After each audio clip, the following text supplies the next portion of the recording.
Whether it's the comically large sword that could chop down opponents like Anakin Skywalker at an orphanage, the beautiful blonde locks that are somehow even pointier than the sword, or the cute anime boy face that just screams Sora's edgier older brother, there's plenty to like about Cloud. So if you're in the market for some good old-fashioned advice on how to clap some cheeks with your favorite blonde-haired super soldier, pop a squad and grab your notebook, because it's time to learn how to master Cloud Day 1. So as I briefly mentioned a second ago, when picking his weapon of choice, Cloud Strife decided to take the phrase size matters way too literally and pick the sword that looked like it would cause the most severe back problems possible. But what exactly does that mean for you and your little gremlin-y gamer ways? Well, basically it means that your old boy Cloud here can use his trusty compensation blade to attack players from a longer range than any brawler could even imagine. Unless your name is Donkey Kong, because holy shit, that big-ass steroid ape is practically a sword fighter with how long those tree trunk arms can stretch. Anyway, point being, when it comes to spacing attacks, Cloud's got you covered. So how's about we cover those attacks right now? First off, you've got your grounded options. Dash attack slides you into enemy territory, risky business style. Forward tilt slices and also dices with some pretty solid power that can KO under the right conditions later on. Down tilt makes use of those high fashion heelys to slip and slide you across the map with a decently fast mobility option that can dodge aerial attacks and sweep ankles like it's nobody's business. Up tilt is just primetime grade A diesel levels of fuel for intercepting aerial assailants and juggling adversaries. And then of course you have your smash attacks. The first of which is up smash, which is just up tilt's older brother that's much slower, much stronger, and much more willing to kick your ass. Down smash, which picks him off on either end of you with a nice semi-spike on the second hit to boot, and forward smash, which is one of his slowest attacks, but also like holy fucking cannoli, dude. You can kiss your little tush goodbye after a hit from that one, cause it hits hard. You also have his throws, which are all around not great, but can do the trick to set up for a juggle, or better yet, to toss your opponent off the edge and throw out some of your aerials to really add some spice into the mix. Speaking of, for aerials you've got neutral aerial, which puts the spin cycle on a sucker and can break you out of a combo no problemo. Back aerial, which is a quick and easy kill tool that's great not only for edge guarding, but also for spamming on stage like a madman to cover your spacing options, while also making you look like you know just how annoying you're being. Up aerial, which bumps your opponent up like a volleyball that's also capable of feeling regret for having been put into the situation they're in. Down aerial, which comes out pretty fast while also being able to spike your adversaries, which, yes, is yet another volleyball analogy. And finally, forward aerial, which is a slow but hella powerful slash that is also capable of spiking on its sweet spot, and when not sweet spotted, is still gonna chop up those idiot sandwiches like Gordon Ramsay's crackhead anime protagonist little brother. But if you thought that this sword was the only thing that Cloud had going for him, you'd be...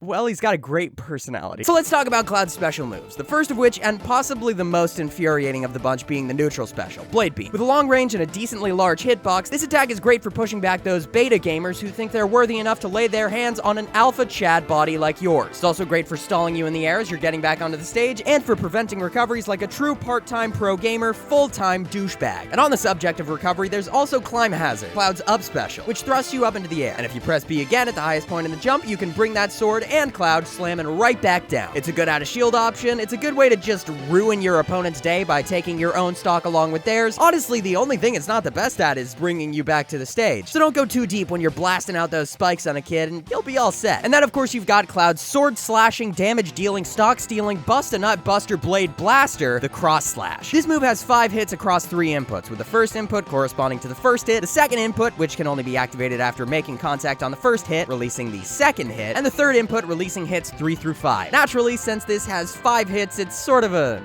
double-edged sword.